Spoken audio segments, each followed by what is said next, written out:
We are live. I am actually recording. You're listening to the Verhoeven Effect podcast. I'm Colin. And I'm Nathan.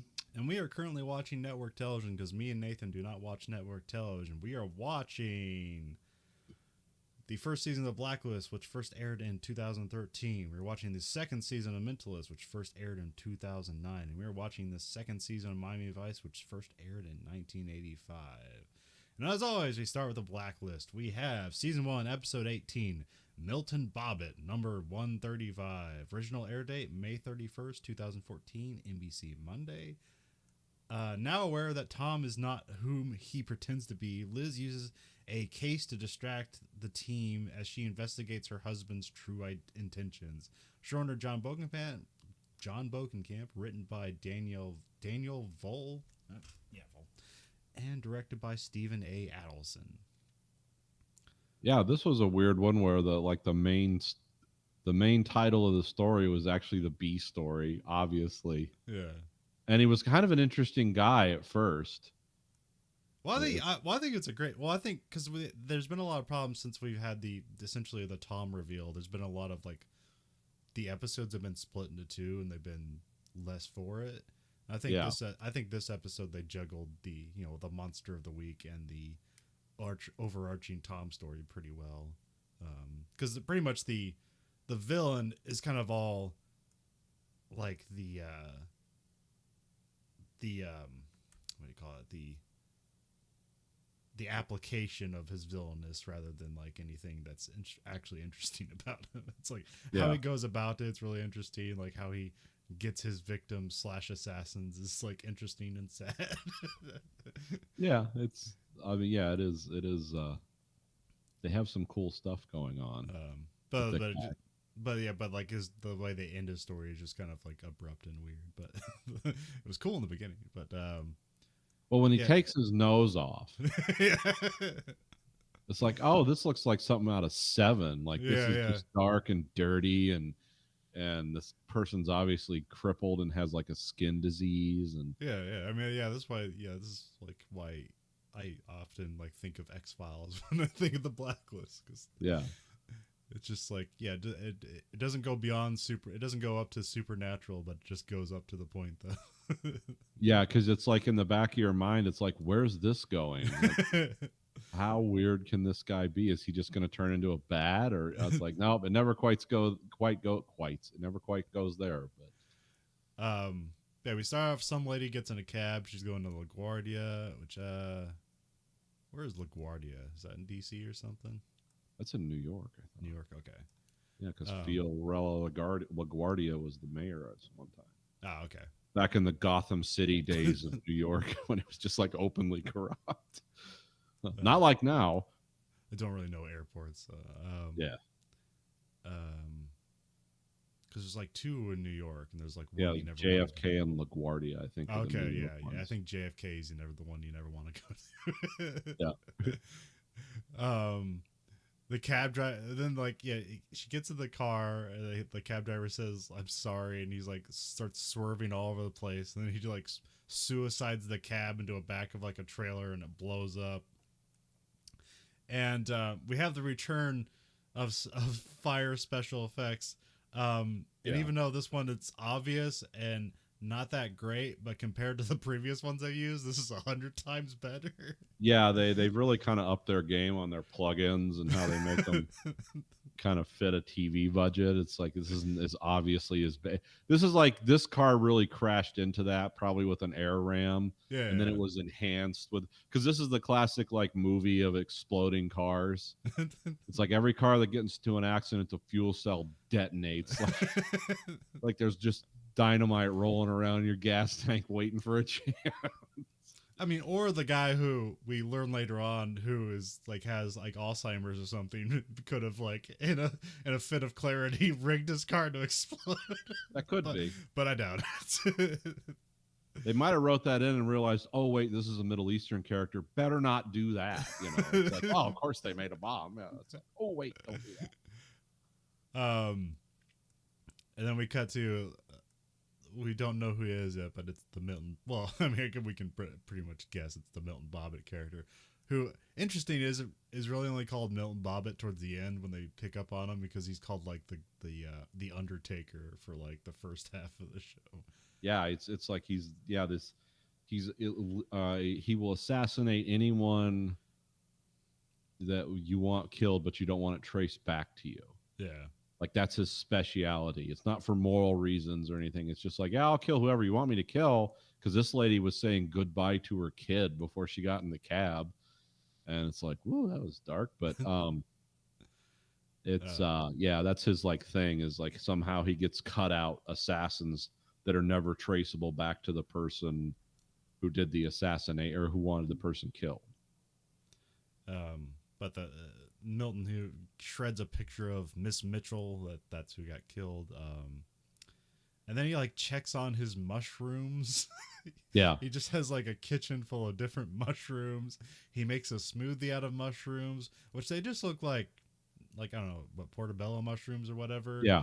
And then he like makes a smoothie out of that, and he also like he strips like down to his underwear, and he's just like full of lesions and wounds and stuff. So I thought, I was like, oh, is he a leper? Because he also takes his nose off. Yeah. And then he's like under like some UV light, and he's like chilling with the mushroom shake, which I didn't know if they're like hallucinogenic or not, but he seems to be like at peace. Yeah, he's okay with what he's doing. It's like, this all makes sense. And I think, yeah, credits. It's like, oh, what the hell's going on here? Yeah, what's this weird stuff? We come back. Tom's making gluten-free pancakes for Liz. Liz like takes a blink to get herself back into character. Yeah. But then she like hesitates again, and then Tom like makes this whole thing like I want to renew our wedding vows, and which made me just hate him more. It's yeah. Psycho. I already want this guy just to be tied to a chair and have to tell his story. Because hasn't Liz been through enough, like almost burning to death, and her father died this year, her adoptive father died this year, and yeah, it's like, yeah, she's got to deal with this psycho too. And then Tom leaves, and then I'm not sure if this is like supposed to be like if this actually happened, or if this is like sort of like this is what the character feels like inside her mind, because she starts breaking a bunch of crap all over the house, and then she's like looking through stuff. It's like, oh, I can't believe that, but there's never a part where we come back and Tom's like, why are all the dishes and planters broken? Yeah, you think Tom, who if you like break eye contact and look at the ceiling is ready to stab you in the neck with a knife, would notice that his house has been destroyed. But then again, those guys came in and put cameras and stuff everywhere, and nobody like, picked up on that. So maybe Tom just not a detail guy. He's too into his character to notice all the set details, the minutia of his life is... and then then we cut to like a room where Liz has her Tom conspiracy board set up in some office. I need one of those, by the way. Start putting stuff together with yarn and pictures. And I'm not sure if this is like I'm pretty sure this is like offsite from the post office, because Red shows up. Although Red does show up at the post office occasionally, but he seems to keep his distance from it. But I don't know where this office is at. Because it's just Liz and Red working on the team. That wouldn't be in the post office because they'd be too afraid of people eavesdropping. Red says he was on to Tom because he purchased passports, but he doesn't know who he works for or who sent him. And they're only guessing that Tom is after Red ultimately. So we don't get a lot there. But yeah, Liz is very mad because she's like, you know something, you're not telling me. And he's like, oh, I'd tell you. It's like, no, you wouldn't. Yeah. This whole season is you not telling her things because you think either because the creators think that's more interesting, or it's his character thinks it'll be better if she doesn't know. Yeah, I mean, you suffocated her surrogate father. It's like, I gotta tell her. He's like, I know you do. And then all of a sudden, holding the pillow. And apparently Tom is working for some slow, methodical shadow organization. So Yeah. I don't know. So I don't know who that like necessarily points to. It seems, I don't know, some Illuminati. It's like, we have all the power and riches. We don't need to move that fast. We just need to slightly alter things to our advantage. But Yeah, it's a weird, silly group. It's like, yeah, you got to have objectives and goals. Otherwise, you're just hemorrhaging money. But, it works for TV. And we come back to Milton Bobbitt, who's Damien Young, who's he's been in a bunch of things. He's another character actor, I'd say. Although looking up his stuff, I found like some weird like Adult Swim show he's on that I never heard of. It's called like Neon Jeff Werewolf Hunter. Okay. Sounds cool. which I think is only on like the Adult Swim website. It's not streaming anywhere, but it's so I saw the trailer. It's like, okay, this is absolutely absurd. There's a point where like a guy's the titular Neon Jeff Neon Jeff Werewolf Hunter or whatever his name is like, he's like, in neon clothes, but it's like hunter outfits, and then he has like two giant revolvers with knives on them. And Gotta have those. And he's suspecting that some baby being born is a werewolf, so he's like holding the gun up to the but it's like that shot where it's like, spread legs and he's like pointing the guns into the camera. Yeah. The doctor's trying to convince him not to shoot the baby. But it's not horrible. It's played for comedy. Anyways, this guy was the doctor in that scene. So they call him. Red says he's called the Undertaker. He's also called the Death Broker. He basically convinces people to do murder suicides to kill targets, so like nobody's the wiser who ultimately wants them dead. Yeah. And then we have a scene where like some lady sets herself and some guy on fire. Yeah, a senator's aide who was a lobbyist at one time. Yeah. Yeah. Then we have a really quick scene of Milton at some office, and he gets some paperwork, and it's like really quick. Yeah. But it's important. It's like, oh, he has a day job. But yeah, Milton takes people terminally. We find out that he takes people with terminal diseases to do the hits, and then their family gets money when they die. So that's basically what gives Milton away. Milton recruits Danny Moss, who's played by Isaiah Whitlock Jr., who I think been in all kinds of things. Yeah, but you'll probably most notice him as Senator Clay Davis from The Wire. Yeah. He's the guy that goes, she. Nope. Waiting for him to do it. You want me to do what? And he's he's our second Wire. I think he's the second person from The Wire in this show. So yeah, I think Lance Reddick was the first. I don't know if there's anybody before, but I don't remember him. Go to break. Back from break. Liz has set up the vow renewal party to Tom's surprise. This is all like a ruse from Liz to get evidence. Because like Tom's supposed brother is there, or did they get DNA from his brother or from Tom from the wine glass? I can't remember. Anyways, somebody puts his brother. Okay, they get DNA. She sets it aside to be tested for DNA. Him and his brother have a suspicious conversation, and the brother thinks that Tom's cover is blown, which is true. Yeah, but Tom thinks he can handle it. So, but we're never given any kind of like, just Berlin's just the overall like, we don't get any specifics. It's just Berlin. Actually, I don't even think they say Berlin here. They're just like, things are bad, man. We need to get out of here. Liz and Tom renew their vows, and it's undercut by creepy music and Liz's cryptic double meaning vows. Which I thought from the way the actor Tom was looking is like, oh, did he pick up on that?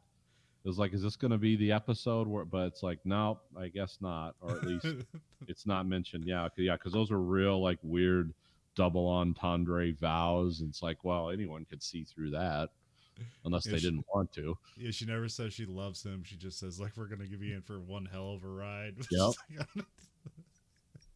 This is going to end someday. We don't know when. I'm not actually repeating the vows there. I'm just But yeah, they're not. Well, I mean, the music undercuts it immediately. So it's immediately she starts her vows. You know, they're not meant to be like actually like expressing her love. It's all double entendre stuff, which is sad and horrifying if you just look at this situation from Liz's point of view. Yeah.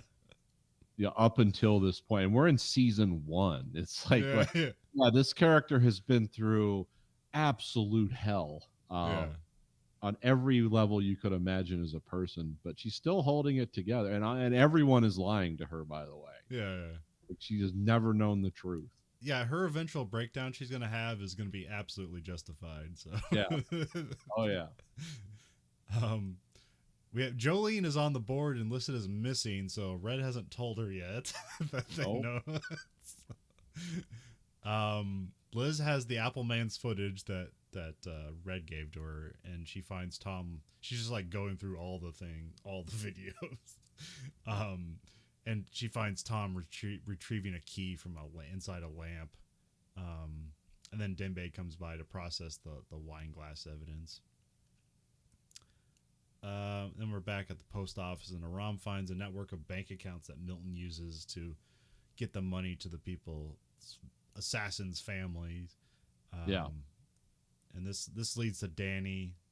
Danny is about to murder-suicide some city council member, but Liz and Wrestler show up in time to stop him.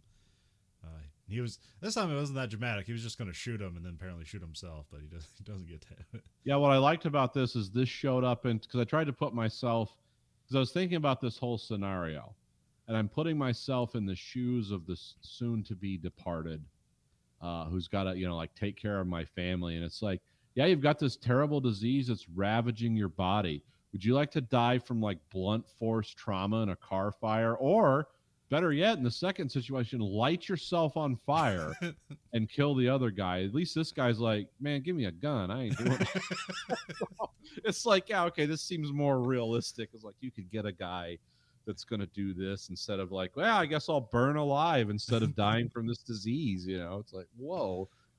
But yeah, this one seems more in line with.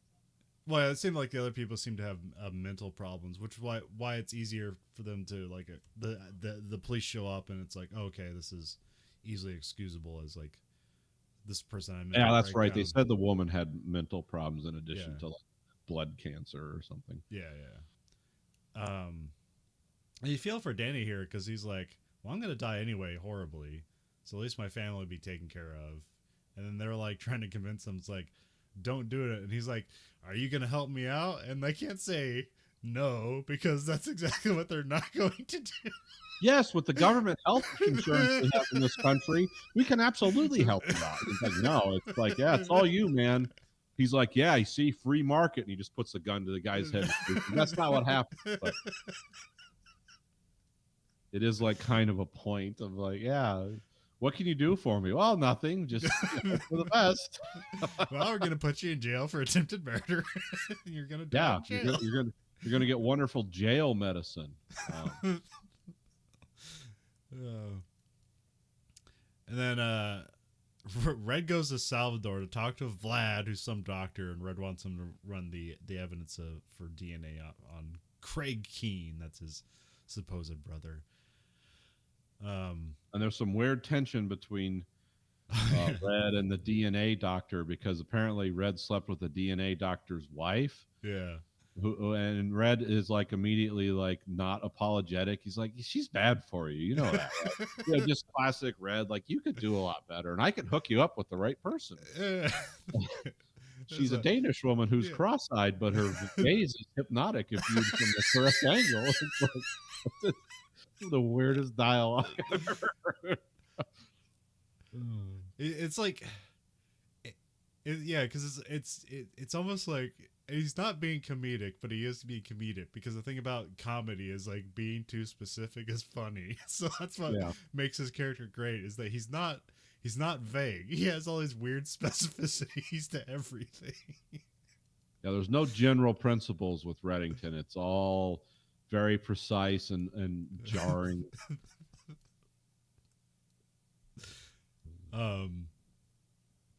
We have wait, no, what number? Red and Liz talk about finding Milton and about Craig.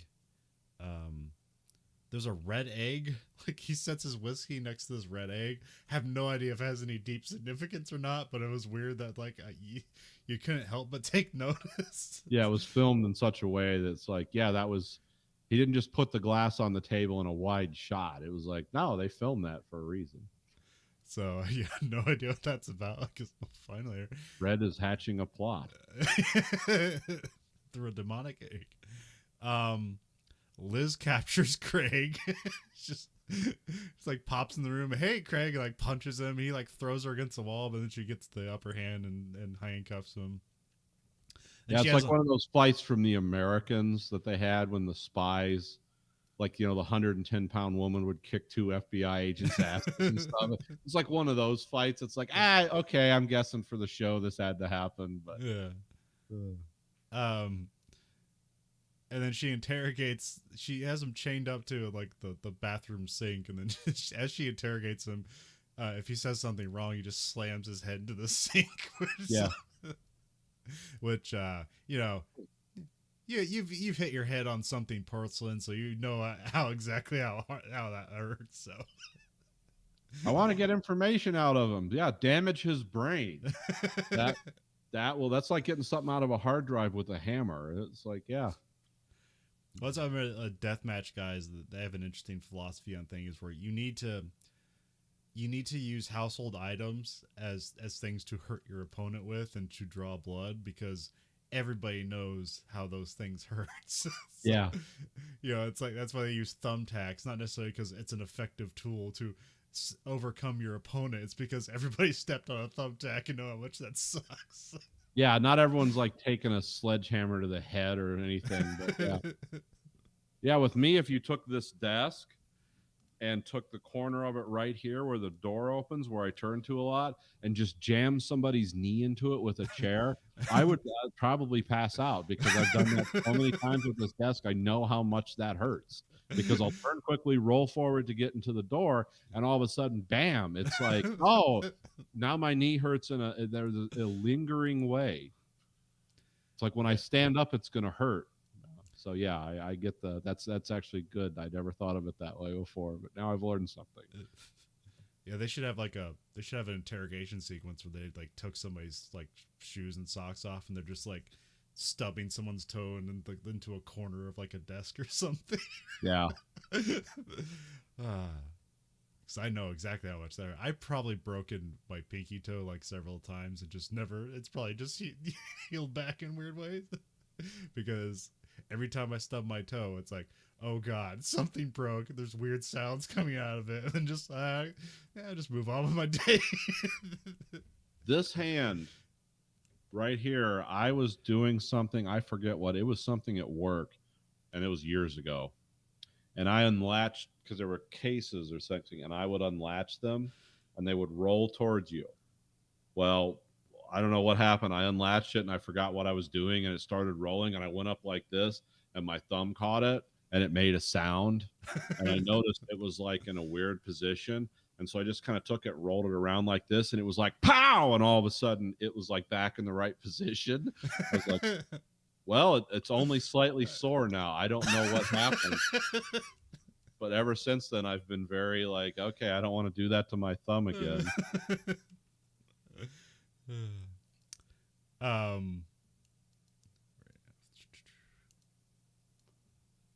Yeah, so Red and Dembe show up as she's interrogating Craig, and then Liz goes off to work the Milton case. And the way Milton gets his assassins is through canceled life insurance claims. So he works for the life insurance company. Yeah. Which Aram picks up on this because they're like, hey, these people, like, what are your associations with these people? It's like, well, but they don't have accounts with us because we denied their life insurance. It's like, oh, so they're associated with you, but you're just denying it. Yeah. Yeah, we just took their money for years, and then when we got sick, we burned them. Like, okay. Nobody reacts to that at all. Like, I immediately was like, yeah, well, screw them. I wanted them to start putting them all in handcuffs, but that's not how our system works. Yeah. And Liz tells Wrestler she needs time with Tom, and then Wrestler says, take all the time you need, which is probably like the only time a work associate of her is like actually conciliatory towards her personal needs. Yeah. Unlike her boss, there is no family in FBI. Craig and Red are in some weird like museum. I mean, it has to be an, I don't know. You think that's like an actual place, or do you think they spent the time to make that? That is probably like a conception of a modern art museum in New York or Washington or something. It's probably not that on the nose, like just weird, but that's probably something they made up, but there is something that looks like that, I'm sure. Okay. Where it's all like people from hell or things coming out of the ground, or that weird, because he said, oh, she was a puppeteer before she got into art, because it looks like stuff that like what's that, like Guillermo del Toro, if he made art instead of movies. It's that kind of weird art. And yeah, this whole scene, like, Red's he's just on this diatribe that really has nothing to do with anything. Danbei comes in with Craig's mother in a wheelchair. Craig is angry about this. Red just keeps on with his diatribe. He doesn't acknowledge anything that's happening. And neither does his mother doesn't know that he's there. Yeah. And Denbei's just showing her the art and like talking to her and stuff. And it's like, it's never said. It's like, if you do anything to my mother, and Red's like, what's going to happen? It's like, I don't want to do anything to your mother. It's not my thing. But yeah, it's almost like more creepy and threatening that he doesn't exactly threaten his mother that he's going to kill his mother if you don't cooperate. Yeah, just go to the museum. Stay out with mom. Yeah, it's just happenstance. Your mom's here. Anyways, we really need that information. Yeah. I mean, you love your mom, right? I mean, I don't need to spell this out. We're all professionals here. Wrestler and Mira go to the life insurance company, and Milton sneaks away in the background. Then the FBI raid Milton's house, but he's not there. And apparently Milton's going after the last target by himself. Some doctor that Milton knows. We have some more Craig interrogation. Some weird Craig interrogation. I can't remember what they're doing. We have one more till the final Craig interrogation. Oh, okay. I thought this was the Craig interrogation. Okay. I think we're just cutting back in between these scenes here. Milton had like some experimental diabetes drug that went wrong, so that's why he has all his skin lesions and his like nose fell off. And then we're back at the. Oh, and by the way, those magnetic mount replacement appendages and stuff, those are real. Yeah. I looked that up. I was like, do they really have like magnetic? No, yes, they do. Uh-huh. And they go on, and you can't. I mean, they don't look as perfect as they did in the show because they're doing makeup and stuff. And I'm sure that guy actually had a nose. Yeah, the guy has a nose. But yeah, they look pretty damn good. They do that with ears too. They just put magnets under there, and you just clip your ear on. Yeah. I've seen stuff where basically the guy didn't have like the top of his mouth, and he puts his thing in, and he looks like a normal guy. It's weird. It just plunks in with magnets, like thunk. Good on you, medical field. Yeah. Because they also had stuff like that in War One, and it just look, and it's like those images are like what people make like horror movies out of nowadays. Yeah. Steampunk appendages.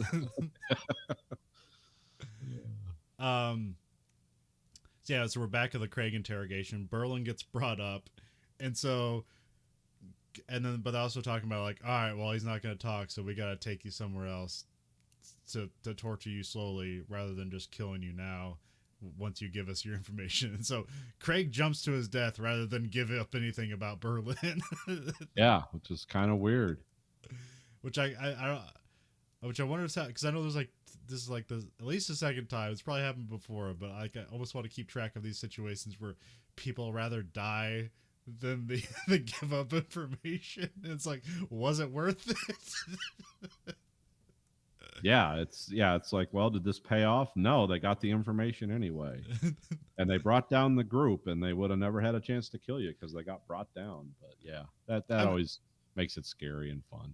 Yeah, I mean, it's sometimes weird, but I can understand in a way. It's like, well, they're gonna kill me anyway, so I'd rather go out the way I want to rather than the way they want to. So I can understand that, but it's always the like, you're gonna have to give us information. He's like, no, I can't, and then like kill yourself, and it's like, I doubt it was worth it,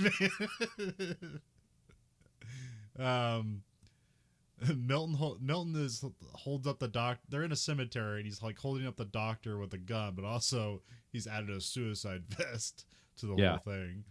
The FBI show up because they heard he like volunteers at a cemetery, so like they guess he's gonna be here. And Wrestler takes point, and he like puts his gun away, and he just talks to the guy. And Wrestler arrests the doctor and like takes him away. And then, but like Milton's not satisfied by this, and he blows himself up anyways. And luckily, it seems like they didn't have the money budget, and maybe the effect didn't work. They don't show the explosion at all, and they just kind of have like they just kind of blow sawdust on Wrestler and the doctor as they like fall away from the explosion. And then they have Wrestler look back, and it's just there's just kind of like a mound. There's no blood. There doesn't seem to be a body other than like some clothing on the ground. I don't even know if it's clothing. It might have just been a weird, just like clump of dirt. But it's kind of awkward, but it's fine. At least they didn't like turn it into a CGI mess. So yeah, it wasn't quite like it didn't seem like the bomb didn't seem like they were far enough away not to take damage, but it's like, yeah, it works. You know, we got to wrap this up.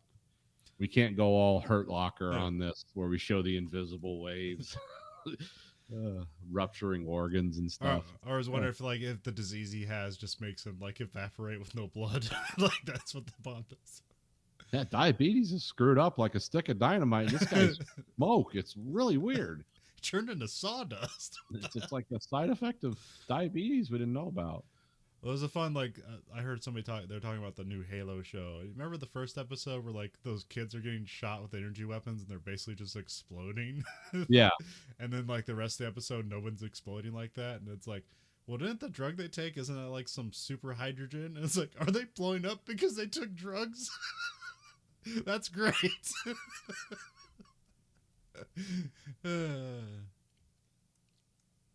Yeah, that's pretty weird. Yeah, because the Halo, it looks like, oh, it just boils you off as you explode. It's like there's so much energy. Well, and if it was plasma, it would actually do that. Yeah. I don't know. We've never made it into a weapon. Not yet. Just hang on. It's coming. And then, we're at the end of the show, so we have a montage. So there's music playing. We have the FBI's packing up Milton's house. Liz adds to the conspiracy board. I can't remember what she has. She puts like the key up there, but then she also puts the key back in like 2 scenes. Red meets with Cooper, and he gets time on Cooper's computer for details on Milton's client list. Yeah, but we actually don't know if that's what he was looking at, but that's what he says he is. So, Then we have Conspiracy Room with Red and Liz. They ponder what Berlin means. That's what's that. There's just like a burnt paper, which I presumably is from Tom's Tactical Warehouse. Yeah, I guess so. That's what I thought. Because he had that bucket of stuff. He burnt his own conspiracy board. Liz and Tom talk about Craig as if he's still alive. And then Tom just like trying to put the moves on her to try to like make things seem normal, and so we cut to black before the awkward sex scene that's about to happen. Yeah, the strange avoiding eye contact sex that's going to go on. But yeah, I thought this was a better juggled episode with these like Tom half episodes. Yeah. Yeah, it wasn't too bad. It was definitely an A story and a B story here, though. Yeah. But I like the interesting methods of the killer. It's, you know, like how he gets his victim is just like the follies of the American medical system. It's like these people fall through the cracks and we can abuse them for assassination purposes. Yeah. We can make a bad situation worse. Although all the assassinations in this episode are his personal hit list. So we don't know about like the ones that happened before, because apparently those were just for hire jobs, but this was his own personal thing. So yeah, he was closing out on the on his this was about his revenge. yeah.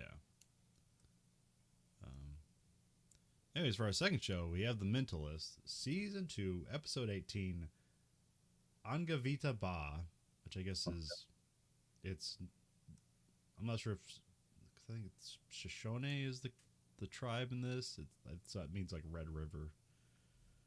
Red Water. Red water, yeah. Yeah, but it is the Shoshone tribal language. Okay.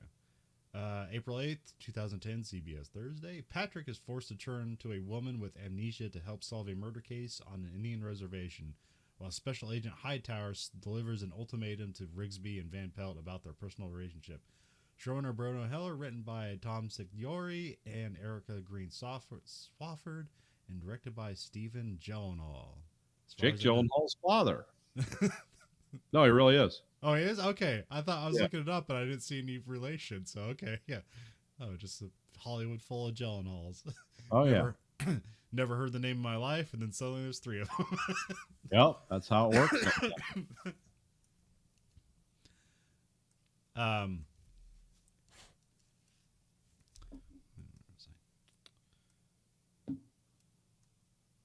Oh, yeah, Hightower sends Van Pelt and Cho out on a job to support the narcotics division. There's a lot of like Hightowers like sending people off to the narcotics. I wonder if that's where she came from. It's like narcotic needs your help. Seems to be. Yeah,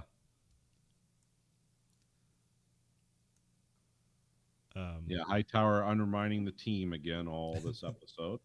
Yeah. Well, and then she'll help them once, and they're like, "Oh, maybe she's not bad." Yeah. Van Pelt and Cho are suspicious of Hightower, and then like they just grab trash out of like somebody's trash can because they're like have to go through it for evidence later on. But they're involved with narcotics, and when they turn the lights on, they're just suddenly a bloody lady in the street. And then she doesn't know who she is, and so the paramedics come by and they bring Jane in to like kind of talk to her. He tries to use his calming techniques, but the only clue they get is like a stable is involved. And then they go to like the nearest by stable, and it's just like full of dead people. Yeah. And then cut to the credits. Who I thought at first when I saw them, I thought, oh, they all look like they're dressed the same. It's like, is this a cult?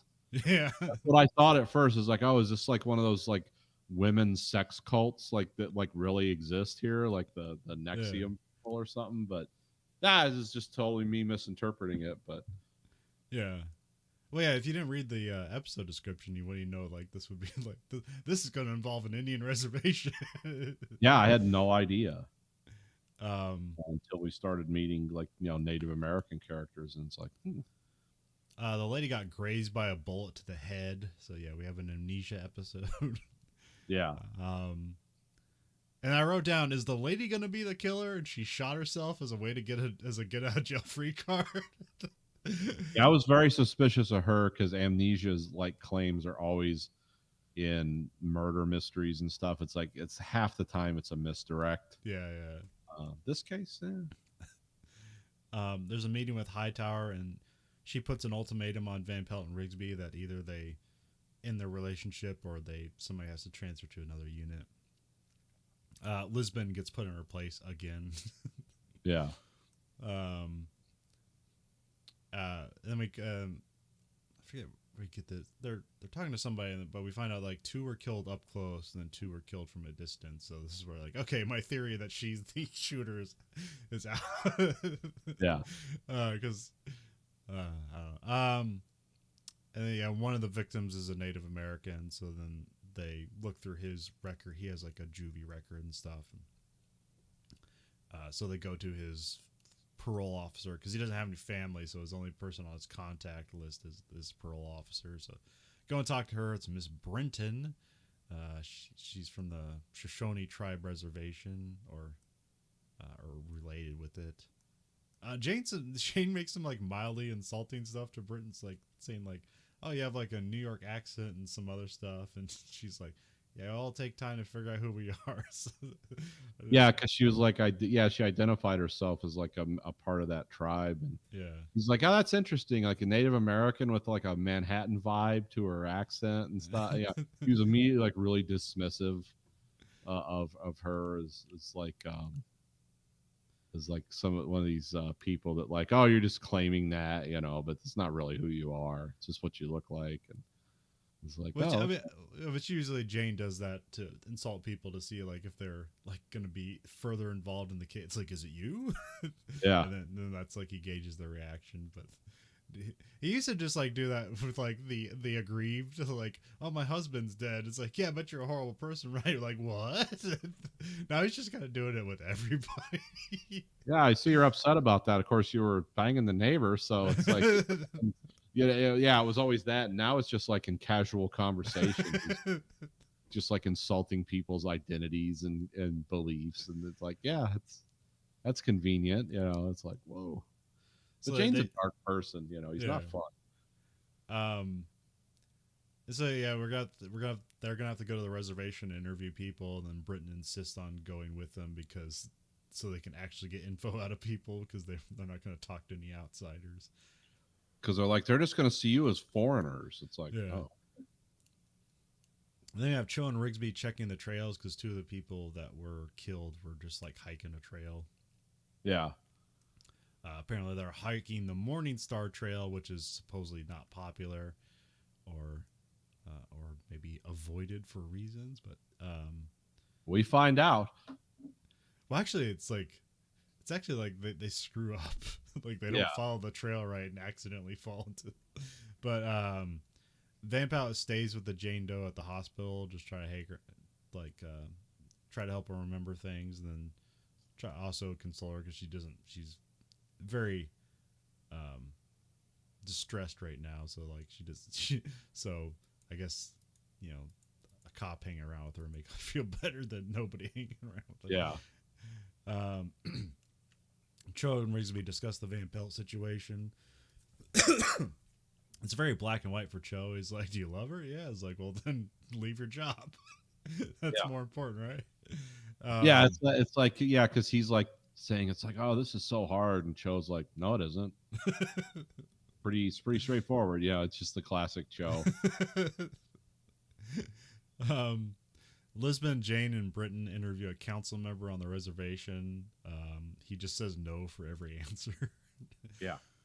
And then Jane goes and talks to some kids playing pool. They won't talk either, but then he puts up a cash bet, and sort of a trick bet of like who can make a shot, and like he basically gets this kid distracted by saying like some girl he likes is never going to go for him, so he misses all his 3 shots he gets, and then Jane sinks his 1 shot. So now they have to talk.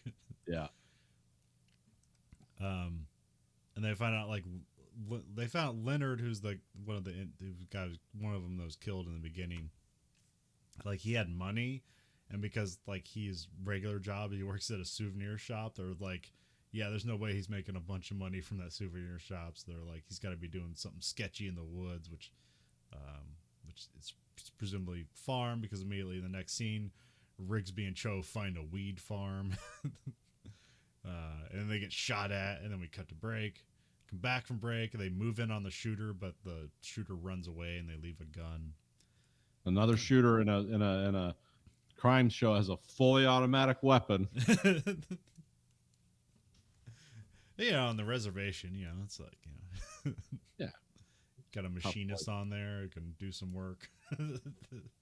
Yeah, it's Somebody just looks the other like way. opening fire on a couple of cops or guys in the woods with suits because a murder's just happened. So you can assume they're cops with a Mac-10 over like less than a half acre of weed seems like overkill. But I don't know what your intent to distribute laws are there. You could be life in prison, so maybe it's worth it. I'm not sure.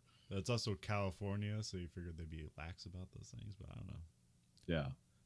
Because they did have the dispensary in a previous show, so those existed, but this obviously is not official weed growing stuff. But it's also on a reservation, so that stuff gets weird because they're not necessarily beholden to. But they're beholden to. Are they beholden to federal laws? Yes, it's just state laws. They're not, and they can have their own internal laws, but it can't I don't know. It can't run into like criminal enterprises. Because if they could, then every Indian reservation would just be making heroin, and just they'd all be like, it's like we're just going straight to heroin. So I know that there's limitations there, but I don't know what they are. Yeah.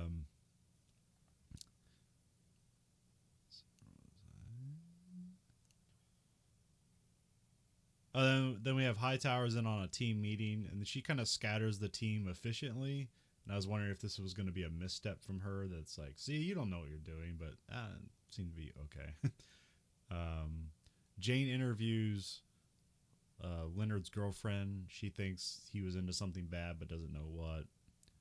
She also mentioned something about baby formula in the water that they were using. So that's a clue for later on. Interestingly prescient considering what's going on in this country right now. Yeah. Lisbon and Jane interview the souvenir shop guy. Jane tries to get under the shop guy's skin a bit. Jane buys a bunch of scenic postcards and then they go to the hospital and he shows them the Jane Doe to see if she's. I also buys a flute. I thought the flute was going to come in later, but it doesn't. And he was going to buy a headdress, but they wouldn't. Lisbon said no. Yeah, this also Jane just casually getting under people's skin because he's like doing this like sarcastically. He's trying to see it's like because at the end he's like, yeah, I want to buy his headdress, and he's like kind of puts it on and like moving around. He's like, yeah, this is cool. And it's like, and then he's just like sets off to the side after like Lisbon tells him to like quit joking. He's like, isn't it weird that you're just like selling off your culture? And he's like, well, it's not my culture. Those are based on other tribes. Yeah. It's like, this is just what the white people want, so we make it and sell it to them. So he so the souvenir shop guy feels like he's in the clear because he's not selling off his own specific Native American culture. Yeah. Which shows a mercenary mentality. Van Pelt and Rigsby sneak away to kiss and then discuss their future. Rigsby says he's got an opening in major crimes in San Francisco. So he's like, that's settled. Like, I'll leave. You stay here. But of course, Van Pelt is apprehensive somewhat. Lisbon and Cho interview Tisdale, the park supervisor, who they discovered was taking money from the drug dealers. Then we have a fun scene where he runs and Lisbon tackles him. Yeah. Interesting. Although, like, I don't know. You get Cho and Rigsby tackling people all right, but I think, Lisbon actually does a lot of action work. She's probably has the highest body count. Yeah, she's shot a lot of people. So I'm not sure if Cho or Rigsby, if any, like they've shot back. But no, Rigsby shot that one lady that was like from like in the army that was like got the drop on one guy. So yeah, okay, they do have a body, but yeah, it's still Lisbon has the higher body count. Cho interrogates Tisdale, and Hightower's impressed with his interview skills. But then Jane moves in to like, it's like, yeah, now I'm interested in this because basically Jane's like, it's not the weed dealers, so he's just trying to quickly subvert that. But then Hightower pulls him aside, and she's like, yeah, don't interrupt interrogations, like, but then also we have Jane kind of like is picking Hightower apart. It's like, he was like, you're gonna get divorced, right? It's like, 'cause there's no picture of your husbands around and stuff like that. And so she is kind of bruised a bit by that, but then like continues on as if nothing happened. So it's like, Yeah. it's like, you didn't have to insult me. Like, he's like, oh, I know, but Yeah. you're trying to take this team away from Lisbon. I don't like that, so I'm letting you know.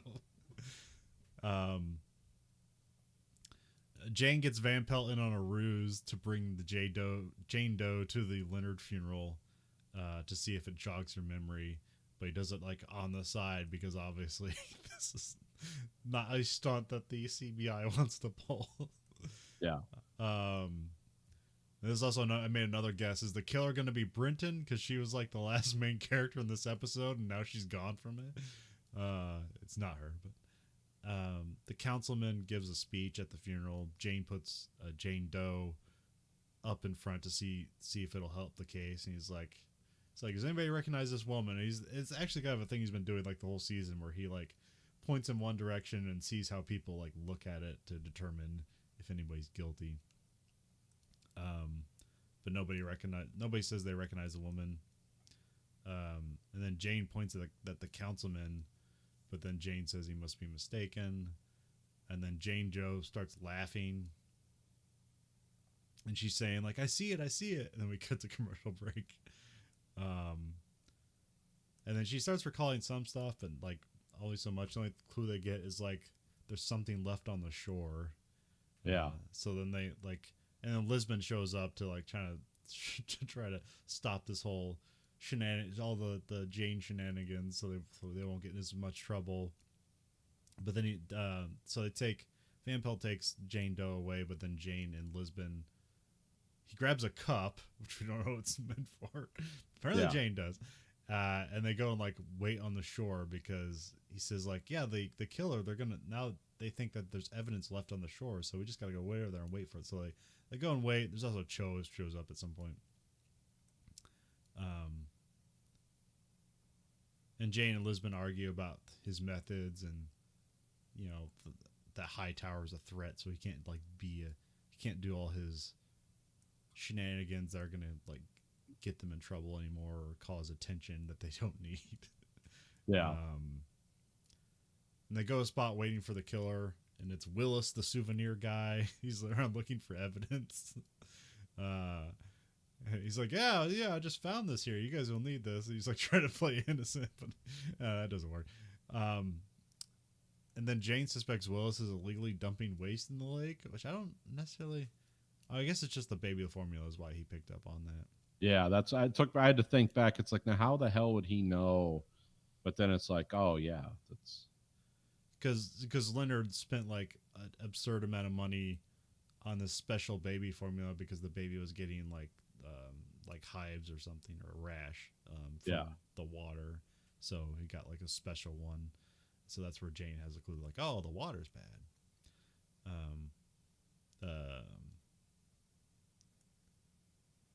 So they take him in for interrogation, and like he's trying to like say like why he did it, because like the council won't listen to his ideas, so he just like took this money off the side and let these guys dump some waste into the lake.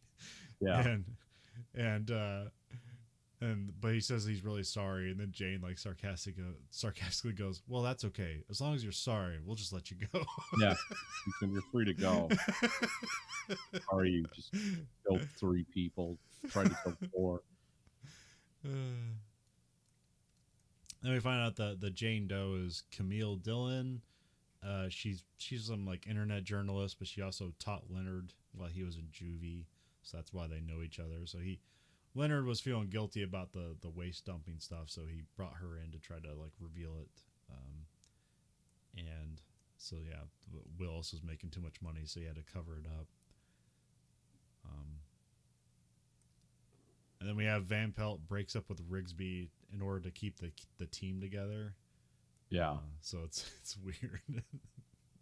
Yeah, because Lisbon and Jane are walking to the elevator, and Van Pelt's standing there waiting for it, and she's like clearly like racking with sobs, and Jane's like, "Oh, I left something at my desk." He's like, it's like, "Oh, emotions gotta go."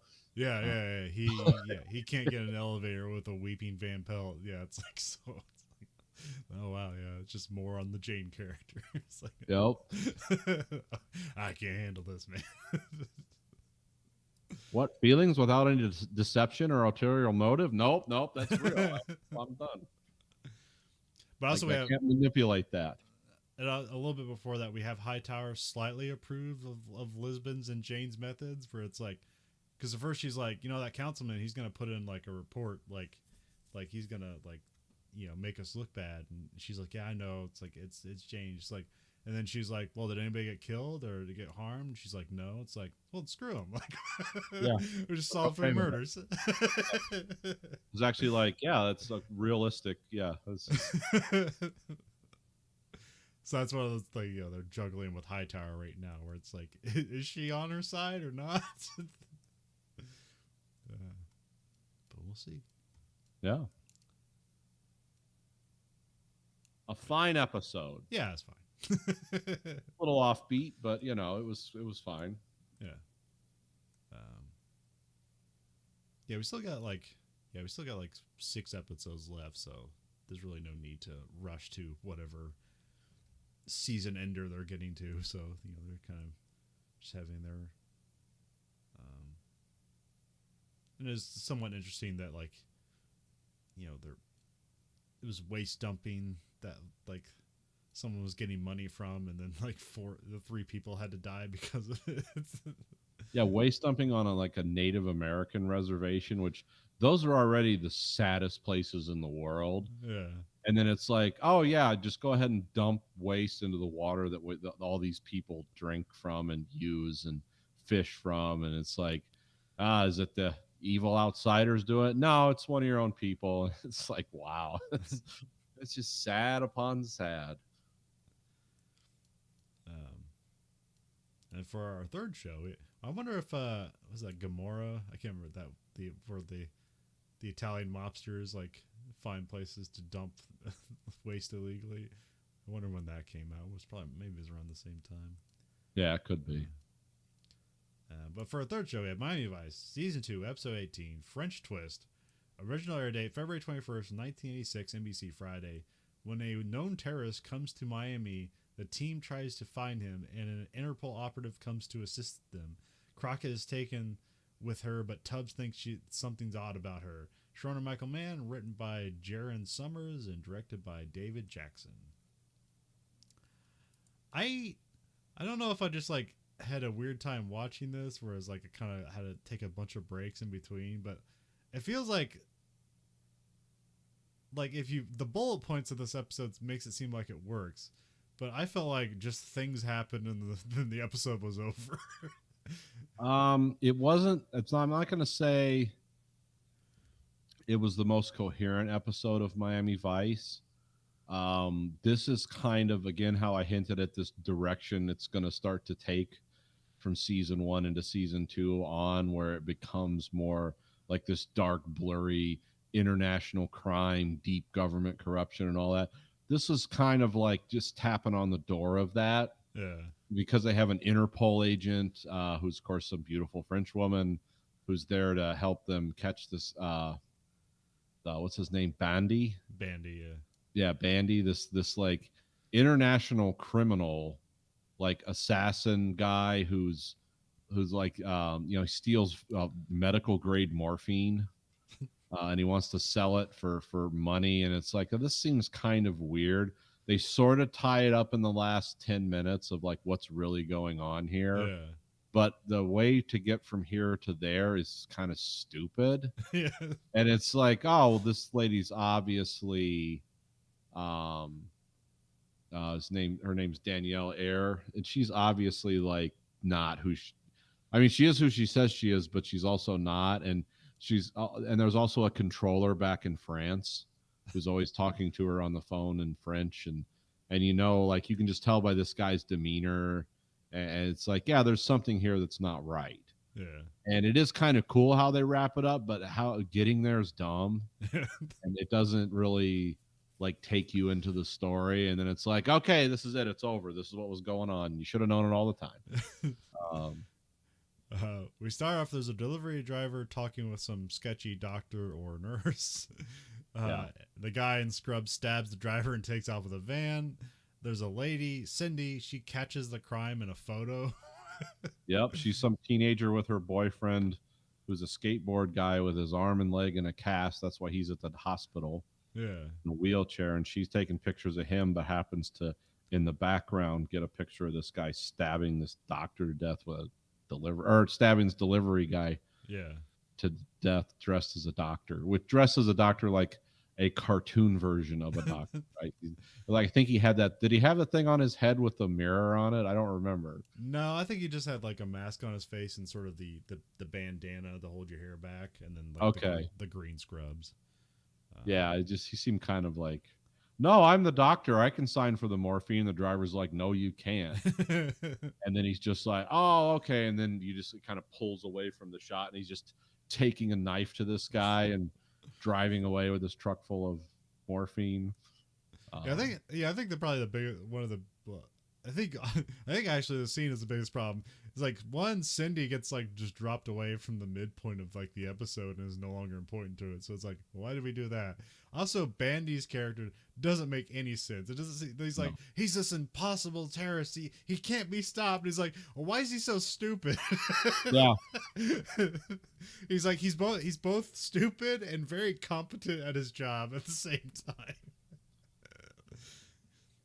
time. Yeah, sometimes you gotta give your ultimate badass a flaw so they can catch him. But here it's like there's flaws all over the place. Yeah, they should have caught this guy.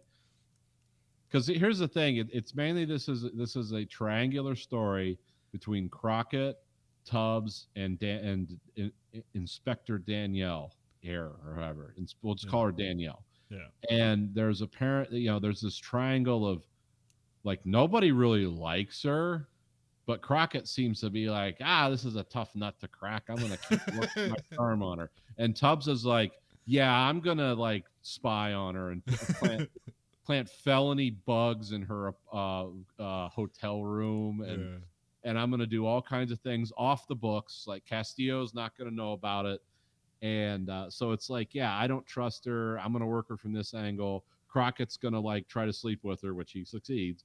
And then she is just at one time cold and charming throughout the whole episode, kind of randomly, and also seems very incompetent for someone who projects this austere thing of like, oh no, we're there's things that happen as the episode goes on, but it's basically a triangular thing that's like that nobody's really carrying their weight in except Tubbs. Tubbs is pretty like he is a cop in Miami trying to like infiltrate what we think is Interpol and is Interpol, but is also part of like the French, they call it the French CIA at some point. Yeah. And there's a reason this is all happening, and it's based on a real thing, but it doesn't really pay off with the story that's being presented. Well, we come back from the credits and we're in Paris and there's money being handed off for a folder. Yep. In the folder is Bandy, but it's like kind of like his mugshot or whatever. And there's and it's like Zolan. And it's played by Leonard Cohen. Yes, I thought that was weird. Like that is Leonard Cohen. That is a young old Leonard Cohen. Because Leonard Cohen always looked the same age from 40 to when he died. He looked exactly the same. And then and they're like, he stole morphine. He must die now. So it's like, oh, is this some French like drug kingpin or something? Like the old French connection. Yeah, that's what I was thinking at first. Like, why is this guy sitting in front of a very big old-fashioned 80s computer on a phone that's apparently like, I don't know if it was supposed to be a secure phone at that time or just it was cool that somebody had a mobile phone like that. But, but he's someone with an obvious American accent speaking French. It's like, that's interesting. I have Crockett and Tubbs are at the hospital waiting on the driver, but he succumbs to his wounds, so they can't get any more info. They have Cindy looking through mugshots. She says like all the faces of the creepy guys are gonna give her nightmares. And then Crockett meets with an Interpol detective, but there's like somewhat of a mix up because it's like, yeah, it's Daniel. He's gonna come over from Interpol to help us, and then like detective's like, oh, it's Danielle. It's a woman that's gonna help us. Yeah. And Danielle says that Bandy's going to try and kill Cindy, which is like half the motive of his episode is him trying to kill her and then just giving up on it. Which, and he goes to such elaborate lengths to actually assassinate her, but it's like, oh, you're at the safe house, tapping her phone. You know where she is. Put a bomb in the safe house. Call it a day. But nope. Well, he's tapping the phone at the hospital. I thought he was at their house. Okay, I'm sorry. Okay, well, I was wrong about that. No, because she was calling her boyfriend, I think it's David, his room from the safe house. So Yeah. that's where he was able to use that info. She says she's going to sneak out, so that's why he just stayed there at the hospital and set up on the roof. So I thought she was tapping. Okay, I miswatched that scene then. yeah, because he has like some weird mustache, and he walks by David's room when he has a box of stuff, and then he taps the hotel or the hospital's phones. Okay. Yeah, we had Tubbs playing cards with Cindy at the safe house. They flirt a bit, which is weird because she's a teenager. Yeah. Well, he's not into it. She's like flirting with everybody. Yeah, he didn't like seem to respond to it. No. It's still kind of weird. It's also, especially because was Little Miss Dangerous the previous episode? Yes. So yeah, he would not be feeling that. I don't need another. Yeah, he's teenager. not into that vibe right now. This chick almost lit him on fire. And Tubbs takes the film out of Cindy's camera for some reason. Well, I guess it's later on because she had a photo of Danielle because Crockett and her show up, so he uses that to get info on her. Because Tubbs is suspicious of her for some reason. Cindy sneaks out of the safe room to go to the hospital to meet David, and then Bandy was tapping her phone. So he goes to the roof with a roof. I keep saying roof. Oh, yeah. He goes to the roof with a sniper rifle, and he's got rappelling equipment too. So, and then Switek shows up for the assist. Bandy's putting on the rappelling gear, but Tubbs is like, and then like you have Switek like waiting in the van outside, and you just kind of lean up against it, and Tubbs like, we're gonna walk quickly to that van over there. And they don't really walk that quickly, but it seemed like Tubbs had some prescient thing like, we might be attacked, so we need to move quickly, but they don't really move that quickly. And he shoots at her, and he like hits her in the leg or something. But he only gets one shot off before Switek like returns fire, and then he just repels on the other side of the building, Which just looks runs cool. away. Yeah. Oh, by the way, Switek's gun locked open after 2 shots, but they continue to have gunshots like when they cut away from him. Yeah. So. But that's just something I would notice. It's like, yeah. does he have a long barrel? It's like, oh no, that's locked open. Okay, that's weird.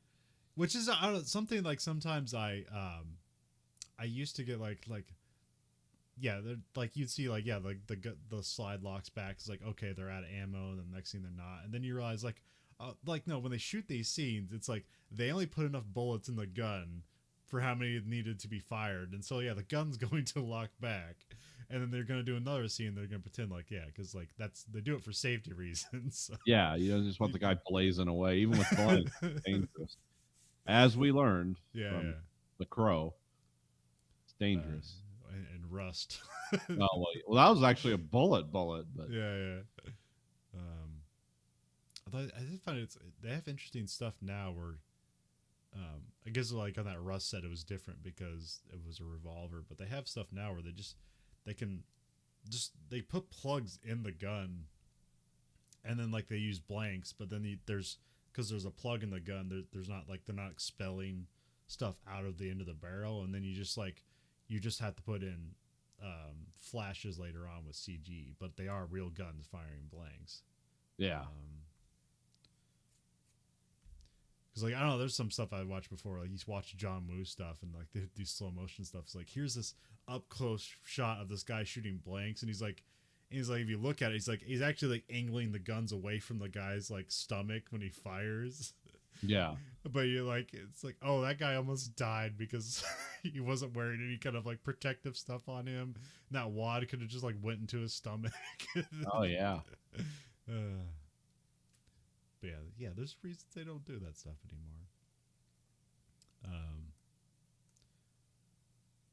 anymore. So like Bandy gets away. Luckily they're at a hospital, so they can just put her in there, get that wound covered. But that's the end. That's pretty much the end of Cindy's story. She's no longer part of the story anymore. Yeah, she got a shot in the leg, and that was it. She's like, I screwed up, didn't I? And Bandy, like, wiped his hand, cleans of it. He's like, I'm good. He just throws the gun down on the roof and rappels off the other side. Yeah. leave the evidence. Leave the scene. Master assassin. And then, I wrote the guy in France. I wrote him as like the rich guy calls Danielle, but we actually don't know who he is. But like he's some intelligence officer or something. He would work for what is then known and still known as the GGSE. Oh, okay. Which is the Direction Générale de la Secrétariat Extérieure. So whatever that means. It means external security by the Directorate General of France or something like that. That's their CIA. Here they just call it the French CIA. Yeah. Which I don't think that's what it's called. But, people get the idea of what it's called. So. Yeah, I mean, if they said, she's with the DGSE back in the 80s, everyone would be like, what? Get the encyclopedia. Now, the Korean would work because the Korean CIA is literally called the Korean CIA. KCIA.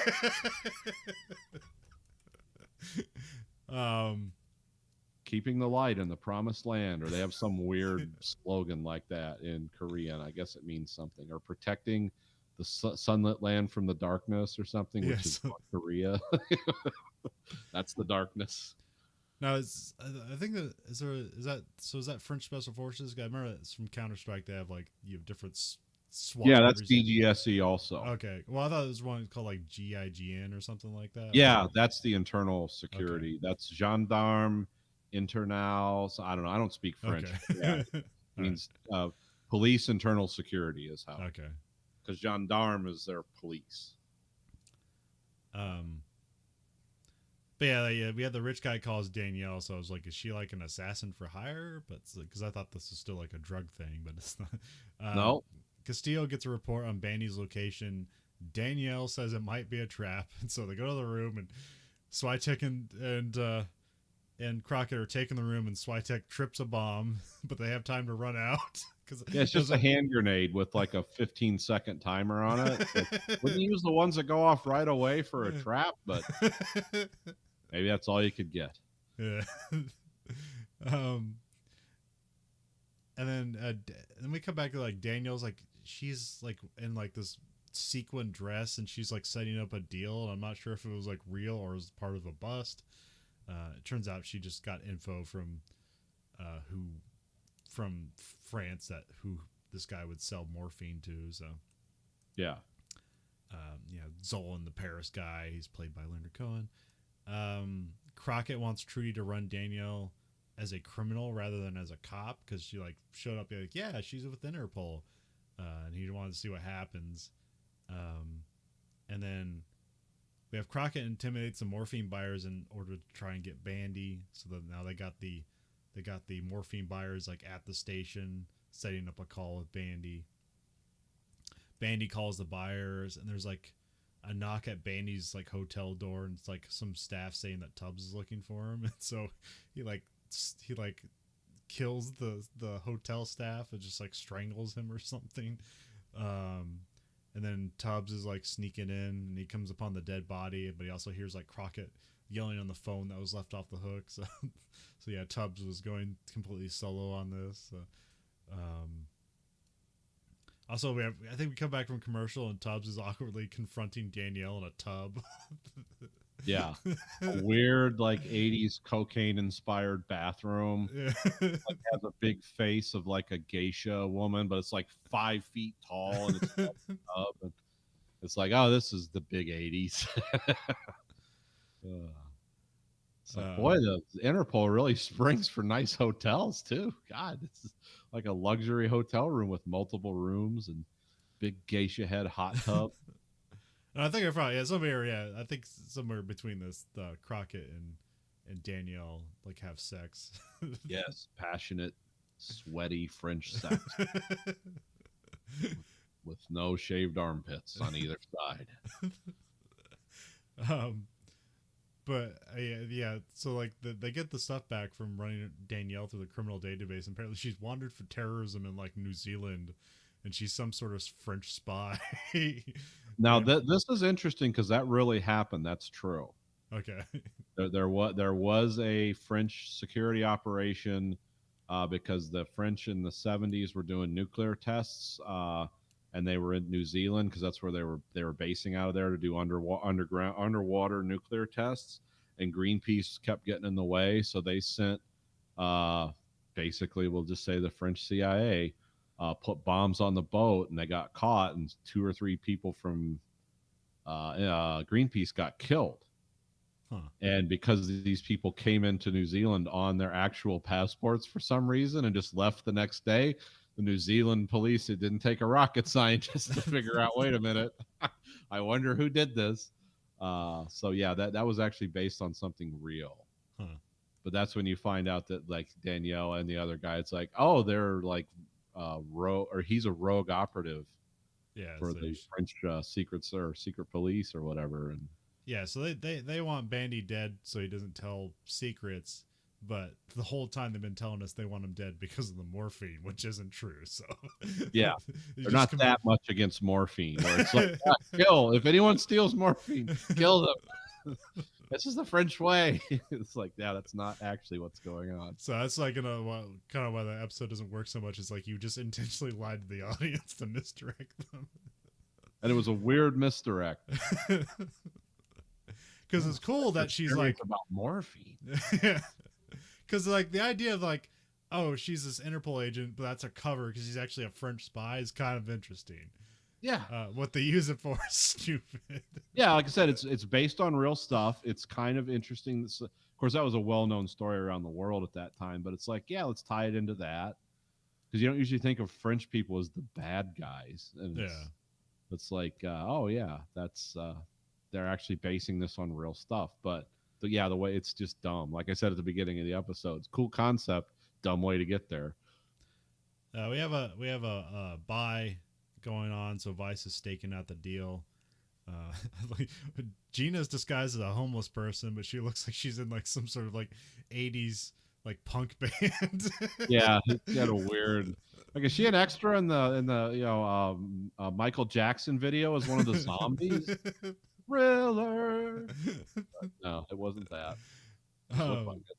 Yeah, but it was interesting. It was just like, hey, dress up as a hooker again. Yeah, a homeless hooker. The best smell. So Bandy shows up, and then there's a firefight. There's fun like where Crockett is running. The guy that they've set up to do the deal, like he just pushes him off into the river to save him. So yeah, the morphine buyer gets saved because he's reluctant anyway. And there's a foot chase, but also there's a bridge that's raising up, so that's an interesting scene to have that. But Tubbs gets across the bridge first, and then Crockett's like climbing up the bridge as it's like in its like most vertical position. Yeah. Because it doesn't raise all the way up to where it's like 90 degrees. It just raises up enough to let the boat through. So it's like more like, I don't know, like 45, 50 degrees. Yeah. Or something. Yeah. It's not vertical completely, but yeah. But the way they shoot it, they make it kind of seem like that, but it's not. They shoot it very effectively. It's like, yeah. It's a cool scene. It's like they shoot it the same way, like in THX 1138, where they're like, they make it look like it's a giant tunnel, but really it's just like a railway, and they're just pretending that they're climbing up rather than just on the ground climbing sideways. Yeah. But then, yeah, but the foot chase ends like they are on some stairway, and then Danielle's there, and she just shoots Bandy dead. And then with she's a like, big silenced revolver. No, she has the Walther PPK. Oh, okay. I thought it was a big She silence. has a revolver next. Oh, okay. Because she hands the Walther off to Tubbs to distract him. She's like, I just killed him and did your job. She hands him the gun. Then when he turns around, then she pulls a revolver on him, which I. Oh, okay. And then she's gonna kill Tubbs for some reason because he knows too much. And then Crockett at the top of the bridge that's up shoots her dead. Yep, that Bren 10 becomes a sniper rifle. He sniped her with a pistol. I guess you learned to do that in Vietnam. Yeah. Brace it on a solid surface. You can shoot really far. And you just got, with what was that, a 10 millimeter? Yeah, it's a very flat shooting bullet. So, yeah, so you just lift it 5 feet above her head and fire, and then it'll hook in, like those guys that do 1,000 round shootings, 1,000 round shots with those old fashioned black powder rifles, because they know it's going to drop 20 feet in 1,000 yards, so they're aiming way above the target, and then a minute later, ding! That's what he did. I don't know. I mean, I'd say he was probably. I don't know. I'd say he's probably 50 yards away from them because they were still on the bridge. It just seemed longer because of the foot chase. Yeah, well, you never see Crockett. You never see them all in the same wide shot, so you don't actually know the distance. You just know that Crockett sees them, and she's got the drop on him. So apparently he can see the gun in his back from that distance and shoot her from that distance. I'm just surprised Stubbs wasn't like, "Holy shit, partner, what a shot!" I think her head came clean off. Yeah, they just have her follow. And it's weird, and they freeze frame after he shoots her, which is also different because usually it's like a freeze frame, hear a shot, and then credits. No, it's shot. She's dead. Freeze frame. So yeah, now the Miami Drug Task Force, or actually just the Dade County Vice Squad, has now killed an international spy. And we'll never hear about it again. That's a weird notch on your belt. Hey, Crockett, how many people have you killed? I don't know, 100. Didn't you kill a French spy once? It's like, yeah. Yeah, I did that from on top of a bridge. Drop that sucker right in there. But yeah, there's elements that this episode should have worked, but it just was put together kind of sloppily. Yeah, like I said, it was a cool concept, but just the follow through was terrible. Yeah. Didn't work for me. But hey, you got to do 28 of these a year. They're not all going to be winners. Well, if you like what you heard, and how couldn't you? You can find us at anchor.fm/Verhoeven Effect, or you can go to verhoeveneffect.com. They'll take you to the same place. Whatever platform you're listening on, if it allows it to be rated, you can rate this podcast whatever you want. But the only thing that the algorithm listens to is the highest rating. And remember, you control the algorithm. The algorithm doesn't control you. Also, at verhoeveneffect.com, we have listener support where you can support this show at a monthly stipend of either 99 cents, $4.99, or $9.99, and cancel anytime, whatever. You can find us at Twitter at Verhoeven Effect. You can find us on Facebook, Verhoeven Effect. You can find us on YouTube at American Greed Factory, where you can watch both that show and this show live and unedited. And we also have t-shirts at blowthecollar.com/Greed Factory. So for the Verhoeven Effect podcast, this is Colin. And this is Nathan. Goodbye, America.